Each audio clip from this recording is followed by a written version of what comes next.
great. I was going to give my blue chair up, but it's so comfortable. I feel like I don't want to. All right, so who has some questions in the audience? Yeah, you're one of the few men, so we might as well give you a little bit. This is for Diane Patrick. Since we are talking about the power of women, I'd like to know your opinion of the most recently publicized win ticket for the next election, which is Michelle Obama and Hillary Clinton. Oh, my goodness. And which one is which? Which one's the president? Hillary Clinton and Michelle. Can you repeat the question, please? I think the question is, what do I think about the potential candidacy that has a ticket, Democratic ticket, of Hillary Clinton and Michelle Obama? I think the world wouldn't know what happened. And I'll just be very brief about this.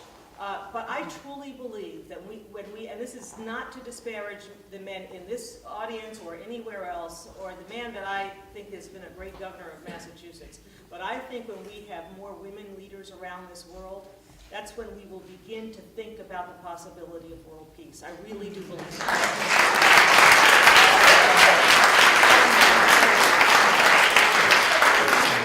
All right, I saw a couple. I just want to chime in, because one of the things I didn't get to say, which is a corollary of that, much less exciting, is that what happens when women get engaged in giving is that the agenda changes. Yes. Social services get funded, social activism gets funded, social justice gets funded, and the cause that women support more than any other by research is education. So when women go to the party, it gets to be a whole different kind of room. I agree.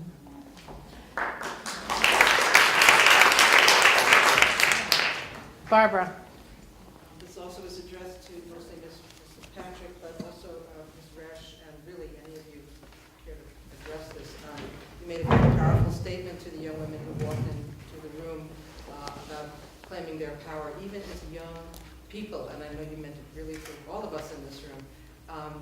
I also grew up in not only a controlled household, but an abusive household, and that does a lot to your self-esteem.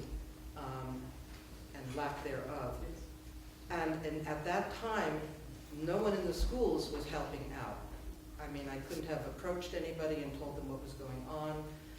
My teachers were not really supportive in any way. As a matter of fact, when young women started to be able to wear pants to school, we got some very snide remarks from the male teachers that were very uncalled for. So I know times have changed and it's different for women, but what would you say when you talk to young women about claiming their power, but yet maybe they don't have that at home?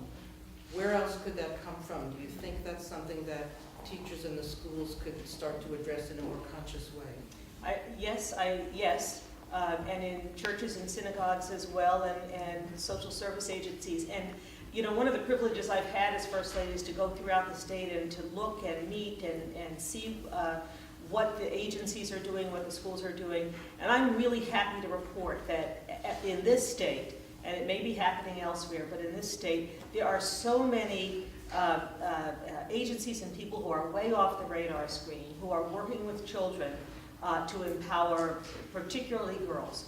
Girls Inc., the Boys and Girls Clubs, the Girls Radio, there's a Girls Radio out of Boston. And we are doing a lot in this state to empower women and to teach boys that they need to respect women, that women are not their playthings or their battering objects. So I think it has to begin at a very young stage. And you're right, you know, we grew up in a time, I'm older than you didn't talk about those things. And so you didn't go to your principal or your teacher, and you just kept it in, and your self-esteem just went away through that. I'm hoping that through these programs, we'll see less and less of that.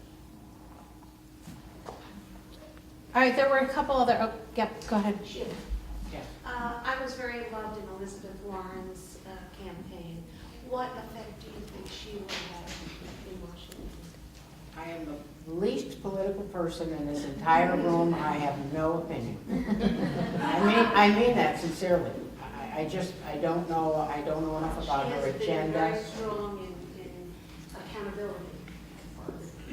So the question was about Elizabeth Warren's campaign and what effect will she have in the State House? May I just offer an opinion? I think she's already had a major impact.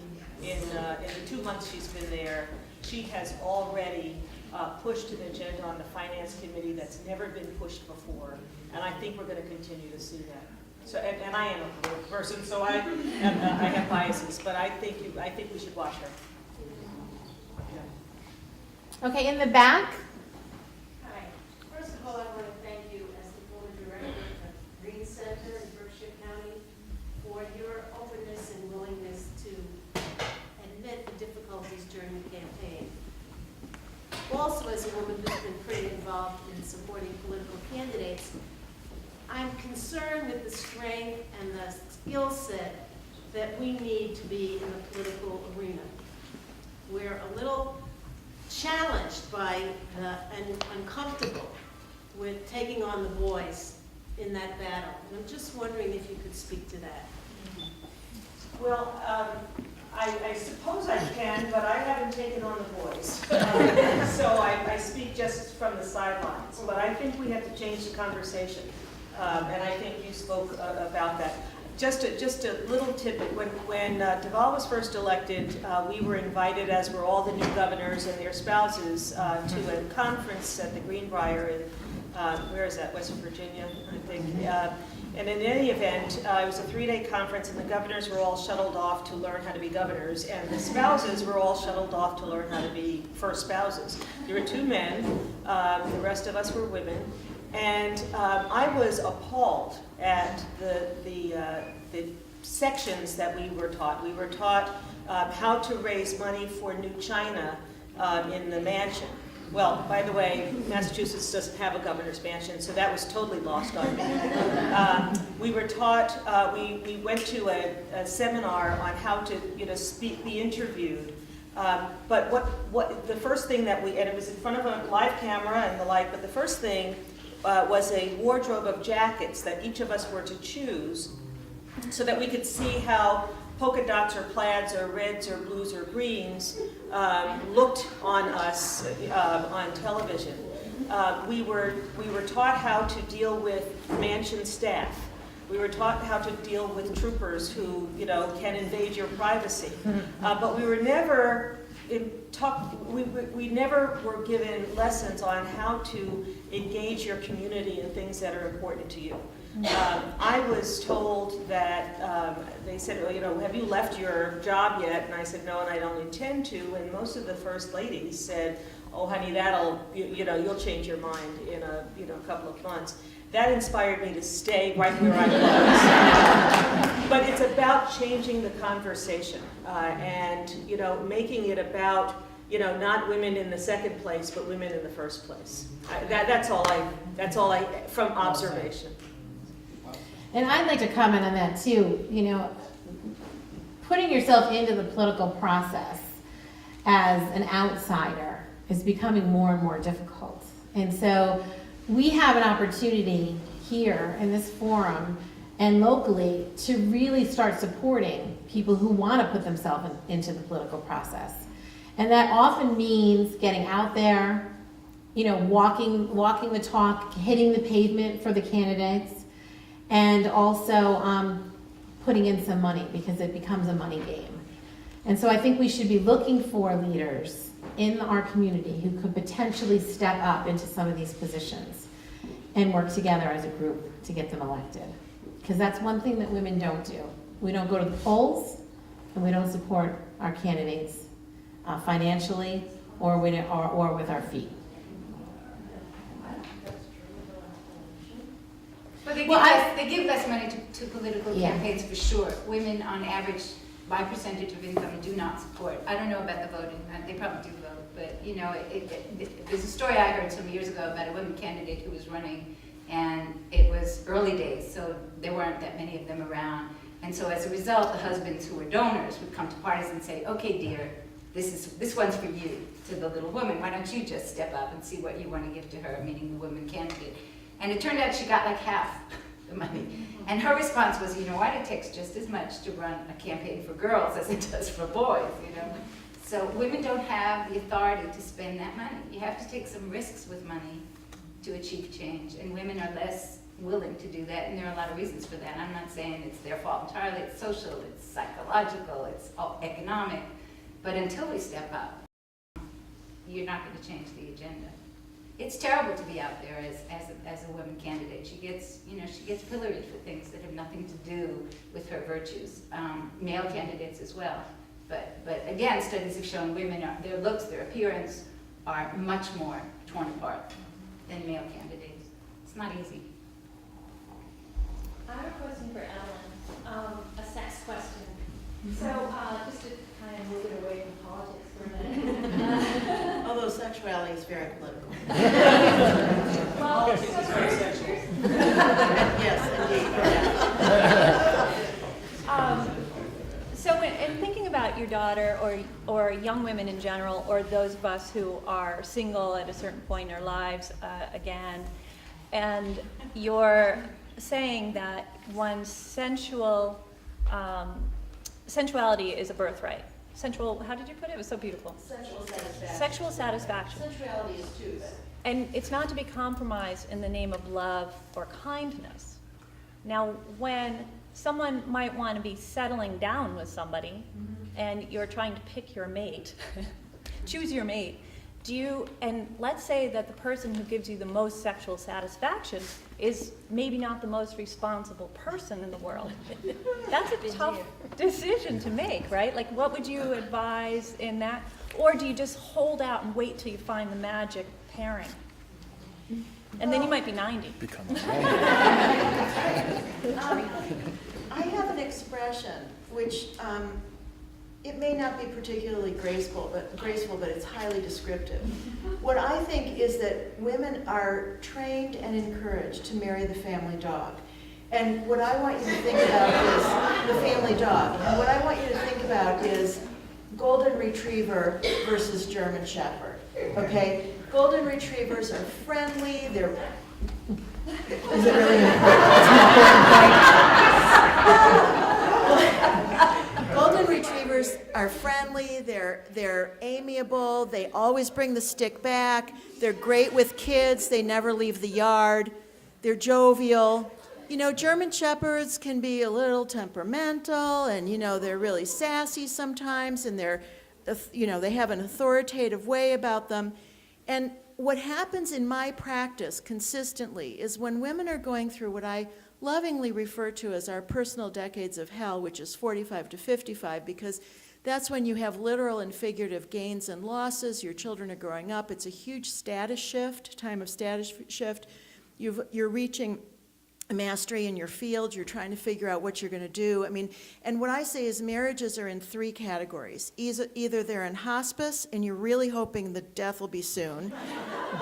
They are needing an enormous amount of reinvigoration and renovation, which you're trying to decide, am I game for it? Or they're like, Yahoo, we have the house to ourselves. So what I say is that if women have married the family dog, if they have been women who have said, this guy is so, or gal, is so hot, but I know my parents will just have a stroke if I say we're getting married, and then they let go of that person in the name of the good marriageable partner, they will show up in my office at some point in that decade of hell and say, I refuse to go on living or to live the rest of my life without having great hot sex like I did with that German shepherd. So what happens is that the overriding issue in that decade of hell is, oh Lord, I am looking at the last half of my life and there's no life after that, and I have got to have great sex more because I forfeited it during the time where I was raising my children. I'm not doing it anymore. And I love him, and what do? He's a great guy. I have a wonderful life. How can I throw this out the window? But he is a dud. He's been a dud from the beginning when it comes to sex. So my feeling is, the truth lies someplace in the middle always when you hear a story. And women often tend to absolve themselves of responsibility for not getting what they need sexually and blame it on men. I mean, I never thought I'd really say this, but I've come to learn this. And it's a curious thing for me to have learned because I've been in a same-sex marriage for 20 years. But it's true, and that's because of our training. We're not trained to demand that our sexual life be considered important. So I say all kinds of things to women. Look, bring them in with you so we can talk about this. What have you done or not done to make this what it is? What were you willing to settle for? You know, I mean, there's all sorts of things that happen, but the point is that you cannot just go for the marriageable guy, you know, the good married ingredients guy. You have to have some sexual chemistry because kids do this really rotten thing. They grow up and leave. And that's, of course, what they're supposed to do. But who are you left with? Not your children. You're left with who you married. You know, or, I mean, unless it's in hospice and then you're, you know, running out the door. But So the balance there on the opposite side, so you might be able to make a marriageable guy more sexually awesome with awesome counseling, but. So what about like the German Shepherd? Can you make him more reliable or responsible? well, I mean, you have to put people in their developmental place. I mean, you know, if you're talking about somebody who's a young person and maybe is late to mature, I mean, remember, a delay does not reflect a disability. It reflects a delay. You know, people have delayed onset in some cases of financial stewardship, of, you know, not being completely self-serving. I mean, you have to assess these things and you need to get input from other people. So, yeah, I mean, you can have a bit of a playboy who's so great in bed and really just falls apart on the other sides, but that doesn't mean he's not a good marriageable guy, or a good guy to marry, or a good gal to marry. You know, I mean, no, you don't necessarily want to marry a womanizer, whether it's a woman womanizer or a male womanizer, but you can't have it all. And I say, good sexuality between a couple is a very strong adhesive. It's a very strong adhesive, because when all hell breaks loose, if you can go to bed and have a great time, it helps. It helps a lot. You can get over a lot of things. My All right, so we have a, my recommendation is just get a good job and be part of the 37% and take care of them.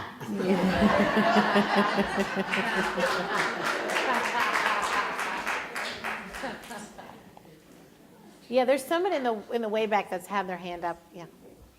Excuse my sitting, I'm correcting. Mrs. Patrick talked about obstacles in life and challenges. Can you speak to the tools and the skills that you need to develop to be able to overcome some of those obstacles, particularly being a person of color, a woman of color? Boy, how much time do we have? I think almost any of us on this panel could address it. But, you know, I don't want to repeat myself, but I really do think it starts with you and what's inside of you and what you know you're capable of. I think it means not compromising your values or your integrity. I think it means going forward and not, my mother used to say, even though my mother was, you know, she was employed, my father was employed. My mother always used to say, don't wait for a man to take care of you. Always make sure you're able to take care of yourself. That's the one thing that allowed me to survive this marriage. I did have the sense and the wherewithal to walk away. When the time came when I finally thought, I can do this, I could do it not only emotionally because of the support I got from a dear friend who I'm now married to, but from the support I was able to give myself. But I don't know whether others have thoughts about overcoming obstacles. I think really it's about believing in yourself and not believing how other people define you, whether as a community, as in whatever profession you choose for yourself. For a long time, I believed in what other people told me I was, and it wasn't until I learned who I was myself and then held on to that I really was able to overcome obstacles. So there's a question up here in the front. Tress. Oh, you were going to chime in? I was. Did I miss you? Going to chime in? No, what I'm going to say is I honestly believe that our power comes from ourselves. And if we think that we're going to get power from somewhere, it's got to come from here. Yeah, I agree. You might have to get off Facebook. Okay. Well, first I just wanted to say thank you because, medicine and finance and politics are all professions where the women of my generation needed trails blazed. So thank you all for doing that and being here. And I have sort of a similar question, which is that, I work at Columbia University in the Division of General Medicine, and even though it's changing, I think both medicine and higher education, and particularly the Ivy League, are really staid kind of old boys clubs. So my question is, what sort of strategies or advice do you have for young professional women who kind of feel their own power mounting but are working in a system or in a group or environment that doesn't really support them? Lights go flashing in my head because I was in that arena back in 1979, so you can imagine. So that's the arena you're in.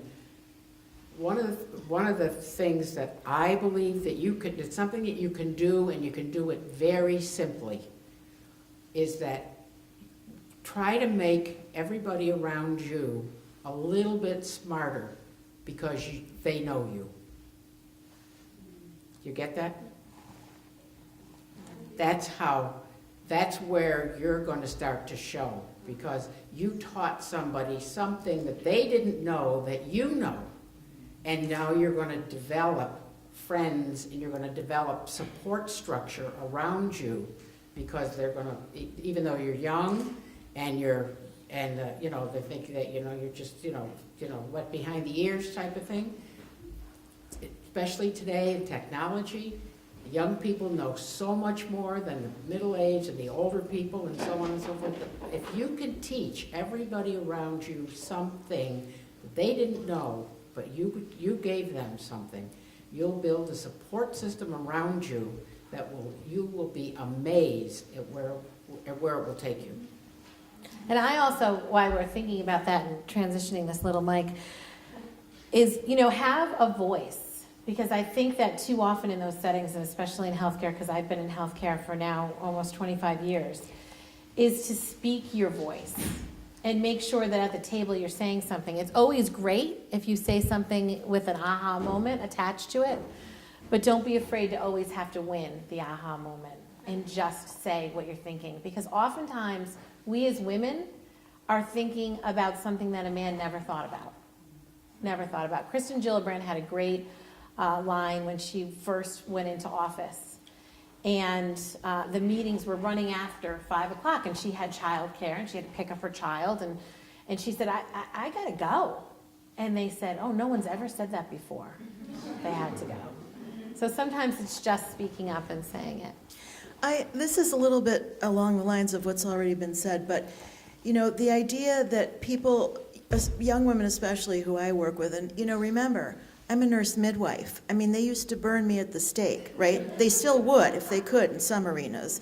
And what I think is really important is that we address the ageism issue that goes on, especially in medicine, and that we form mentorship relationships with younger women who, you have something that I really need, which is that you have a kind of facile mind around technology. That my learning curve is really steep, but I have brains in my hands. And I have experience that I can pass on to you. So if you can develop these kinds of mentorships and not, and address ageism that comes out of other people in your generation and say, hold on a second, do you realize that she's 1,600 deliveries ahead of us? We might be able to learn something, even though she really doesn't know how to attach a document consistently. That's like pretty easy. We can do that for her, but what are we supposed to do when it's stuck in the birth canal? I don't know. Call Evelyn. She'll know. She'll turn her upside down. Something. So if you can develop mentorships or mentoring relationships that actually are really bilateral, not unilateral, it's very helpful, and it'll make you more powerful. But what a lot of people in my age group are afraid of is that, people think we're stupid because we're so much older and we can't attach documents consistently, or we don't know how to make files. I do okay with documents. It's the files that I can't, so. Nicole. This is more of a question in regards to raising a son. I'm putting all of my effort knowingly into my daughter's future. She's biracial, she's 12, very tired, and I'm just throwing my energy into I'm a single parent, raising her to be a strong, educated, make up your own mind, sexually empowered woman. And my 9-year-old son is watching this happen. What do I say to him? Because I want him to be strong, and I want him to be empowered. But he's sort of getting lost in the wave of this very powerful woman that's growing up in our household and the mother that's raising her. I want to respond to that before any of my colleagues here do. What I found is that, my daughter's name is Thalia, and Thalia is a force to be reckoned with, in part because I parented very much the way you did. And there are times now where, as her mother, I have to do a certain amount of damage control. She's described her male partner as such a delicate flower. And I say, yes, and you are a viperous snake. So let's pull back a little bit here on your reins. You are going to scare people half to death. You don't have to use such a strong voice all the time. And the other thing that I've come across in my practice, which is really fascinating, is that there is a new breed of loving, caring, devoted man out there who has emasculated himself in the name of being a good, kind, loving guy. And what ends up happening is that those women partners of those men are coming into me and saying, if this guy doesn't man up, I am never going to have sex with him again. And I say to her, well, what does that mean? And she says, I want him to be directive. I want him to say, let me order for you. I've been here. I know what you're going to like. Instead of leaving me to make all decisions all the time. Masculine energy is quite complementary to feminine energy. And if people absorb too much of the other, it's very confusing, and even in my own same-sex marriage, there are times where I'll say to my partner, if you don't stop acting so much like a girl, you're going to kill me. Because the conversation, the processing, can we talk about this more? It's like, oh my God, no, we can't. Let's just make a decision here. And if you can't, I have to. So these are things that you don't want to amputate this from your son's psyche in the name of making your girl strong and self-assured. So Sheila, I'd like to have you chime in since you raised 8 children. How many boys, how many girls? How'd that go? How many boys, how many girls? 5 boys, 3 girls. Yeah. So it was a matter of empowerment. My empowerment was to just put your head down and go to work and put 8 kids through college. That was my empowerment. So. But can I ask the question? You clearly were a leader in your field, even as you were a woman, and those times were difficult. Did your boys feel emasculated in the presence of a very powerful woman? I think that's the question. I don't think so, because 3 of my sons are now currently my partners. And that wasn't something that they had planned or that I had planned, okay? But my life is a little crazier because I didn't start my career till I was 43. Okay? So I was at home for 15 years, being the mother, doing the whole thing, having 8 children, and all of a sudden we had a financial disaster. We were a dot-com of the 70s, before there were dot-coms, but we were a dot-com 30 years earlier, and the business failed, and I was catapulted out of the kitchen. So my situation was a little different. Kristen? I'm not a mom, and you're all moms, and you've all had these illustrious careers, or in the midst of these illustrious careers. And and now we have 37% of women who are the primary breadwinners. And I'm wondering if you could talk a little bit about what has to change in the social structure now that there are 2 people working in the family and they want to raise a family, and how do we make that possible? Childcare. No, I'm serious. Both personally in the household, in terms of being equally shared, in terms of agenda in politics, and when there's a way for women to give over to a father or another partner who is the breadwinner, then that will change everything. Childcare is probably the bedrock of making that change. And then, of course, when guys buy the toilet paper, that's really important. What happened to me was after I was in the business for 4 years, I said to my husband one Saturday morning, we were out in the car, we were having coffee and donuts on top of the Richmond Mountain, and I said to him, I can't do both anymore. I said, I can't do both anymore. I said, if you come home, I can do it, but I can't do both. And he came home. Now, don't think for 1 minute that was any honeymoon, because it was very difficult for him to all of a sudden be home and I'm out, in New York. But that's what I had to do. I just had to say, I can't do it, so you have to come home. And he did. He came home. That was way before fathers were in the household. So I'm just going to offer a little bit of my sense, which is going to be contrary to a little bit of what Evelyn said. I think it really takes a partnership, and I think that partnership has to get rid of defined roles, and I think it takes having a sort of a half-breed German Shepherd and Golden Retriever. I think they exist. It's a boutique breed. Yes, I think they exist, and I think you can.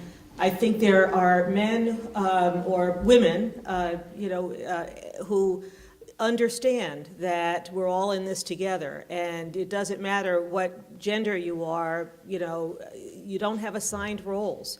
And it probably won't surprise too many people here, but I do not cook.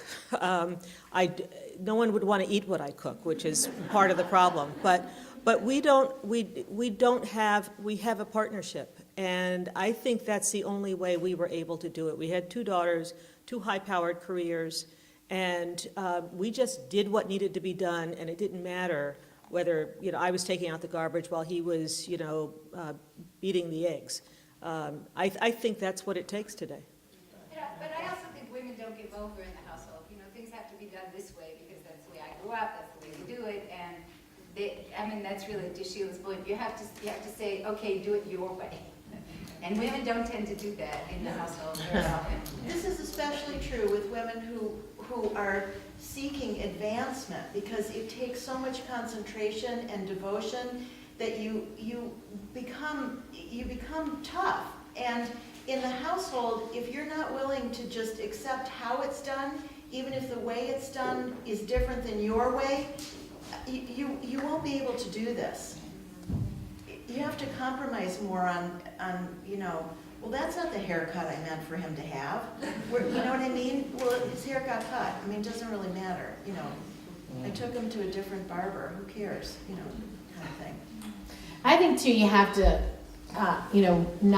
not feel guilty. I mean, as women, And as new mothers, you feel guilty about everything, so you start to overdo. You're working, you're mothering, you're trying to be at every event, at everything. And at some point, I remember saying to my mother, like, you never said how hard it was. And she said, that's because I never felt guilty. And I thought, well, that's a good way of looking at it, you know? I think it's hard because I feel really guilty about it. And I got to let that go because the only person that it's hurting is myself. It's not hurting anyone else. Jenny? Hi, I'm curious, what has been the most influential book that you've read in your life just to help you on your path, stay courageous and confident? Mine has been, it's called A General Theory of Love. And it was written by 3 male psychiatrists who were all friends for years and years. And one of them is deceased now, but I'm pretty sure it's still in publication. And it talks about something that was very influential to me, which is limbic resonance. When you really hit that stride with another person and how incredibly satisfying the hum is. And so that was mine. I mean, that's really my Bible. Thank you. Yeah. I don't have one. I'm waiting for the next one. I have a book that I think changed my life, which is The Power of the Positive No. And I think often as women, we just cannot say no. And this book was written by a man, actually, but I found it very useful in how to positively say no. I can't think of what, I'm a voracious reader, and so many books combined, and I can't think of one, I'm sorry. All right, we have time for one more question. Hi, Chantel. The question is for Sheila. Hi, Sheila. You talked about financial education, and it seems like you started later in life. So I'm just wondering if you had to map a path from early to mid-age to, like how do we basically grow? Because I know when I got married, I was 30. I didn't know how to balance a checkbook. So, how do you? Where do you suggest we start, and how do we grow into that financial literacy? It's really pretty simple. It's never spend what you don't have. That's number one. I mean, it's number one. Even number one when you're 30, if you're 50, it doesn't matter. You don't spend what you don't have because so the very first and the best way that you can educate a child about finances is to show them how badly they can get hurt with credit card debt. If they understand what's happened is that so many people wanted the guilt, all right? The mother's working, the father's working, and so on and so forth, and they're struggling to make ends meet, so on and so forth. And the children have said, well, Daddy, use your plastic, use your card. Okay, well, there's nothing behind that card. So that's what you need to teach the child. What's behind the card? And how much does that card cost? So you have one more question. One of my heroes is Gabby Giffords, and she was on TV one day a few weeks ago with her husband, and when she goes to rehab, every day she looks at him and she says, fight, fight, fight. And I think one of the most powerful things that I do personally, and I don't say to anyone when I leave the house, is learn, learn, learn. And I'm like a sponge, and I think that's powerful. The other thing is, and Diane and the governor, I think this was a question that came to me when I was about to support Elizabeth Warren with a lot of other people. And I said, would she have those skills, those political skills? And she was in Pittsfield, and I saw her, and people fell in love with her because she was authentic. And I think that's a very powerful thing. Diane has it, your husband has it, the governor has it, and I think that's a very, very powerful thing. But learn. That's the. But I think that point about authenticity goes back to so much of what all of us have said and what the questions, knowing yourself and being who you are is a formula for financial security, sexual security, political, success. I think authenticity really, and I think as women, we need to be more authentic instead of what the media is telling us to be, and what government's telling us to be, and what boys are telling us to be. I think authenticity is very powerful. So you just in closing, something not up there on the mic with you. And Diane just kind of did this, like any last words that our guests want to give us before we go on? Any closing remarks? Yeah, a couple of things. In terms of learning how to get financially literate, that was the question before last. Don't forget to pay yourself as a young woman, and it's really key. Whether it's savings or 401k or whatever, pay yourself. But also, take risks. Just take some risks. That's all I advise. It's not at all easy, and I can't say that I do it as much as I wish I did. And give to the things you get a little mad about, that make you indignant.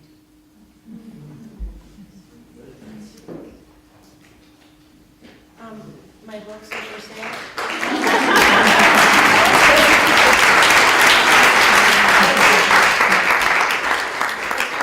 On the heels of learn, my books are for sale here. And you're going to sign them? And you'll sign them? I can. Sheila? Okay.